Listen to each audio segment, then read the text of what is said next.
Sawadee Kap. Hello and welcome to Daily Wisdom, Walking the Path with the Buddha. In this video, we're going to be discussing the third of the three poisons, or the three unwholesome roots, the three fires. This is referred to as ignorance, or the unknowing of true reality. It's because of this one that the other two even exist. If it wasn't for this ignorance, craving and anger wouldn't even exist. So by uprooting this ignorance or the unknowing of true reality, you can then actually work to eliminate craving and anger. So I'm pleased that you're here. Welcome. This third poison or unwholesome root or this third fire is causing the mind to continue to experience craving and anger. And therefore, all the broken relationships, the difficulties, the hostility, the bitterness that is in the mind, and the challenges in your day-to-day life. So by uprooting this ignorance or the unknowing of true reality, you'll be able to actually eliminate craving and anger, which is really plaguing the mind and keeping it in the unenlightened state. So you need to first understand what this is and then how to actually eliminate it. What ignorance is, or the unknowing of true reality, is where the mind has confusion or misunderstanding, misperceptions about how the world truly works. That, for example, in the unenlightened state, with this unknowing of true reality, the mind firmly believes that it's other people who are causing you to be angry or frustrated or agitated or annoyed, when in reality, it's one's own mind that is causing those feelings. It's because of the craving for permanence. It's the mind longing, yearning, and wanting things to be permanent, but yet you live in an impermanent world. So as long as the mind has this lack of wisdom, that it doesn't understand what it doesn't understand, then it will continue to crave and it will continue to have anger. So you need to get to the point where you understand things as it truly are. You need to understand true reality. And the way you do that is you uproot the ignorance or the unknowing of true reality by getting to wisdom. That's what the Buddha taught, is the cultivation of wisdom. And the way you get to wisdom is by learning, examining, and investigating his teachings, by then reflecting on them to independently verify whether they're true or false. And then you practice his teachings, integrating them into your day-to-day life.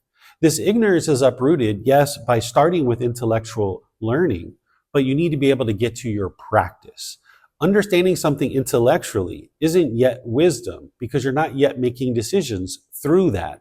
So for example, when we were growing up as children, people might have told us that it was unwise to use drugs and alcohol. And we might have understood that intellectually, but we might have still chose to do that. And when we were using drugs and alcohol, we still had ignorance or unknowing of true reality. We might have understood intellectually that it was unwise, but our decisions were still based in this ignorance or this unknowing of true reality.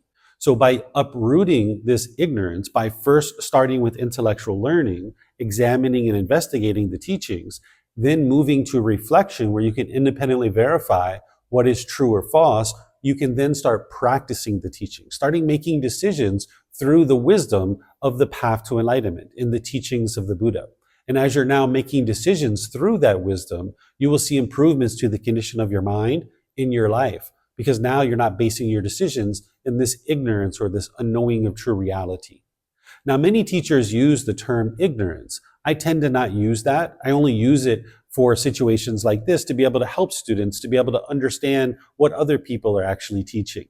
But the better way to think about this is the unknowing of true reality, or misunderstanding, or lack of wisdom, confusion in the mind. Because this word ignorance is a derogatory word, and an individual who's enlightened, and surely a fully, perfectly enlightened Buddha, wouldn't actually refer to people in a derogatory, diminishing, and degrading way.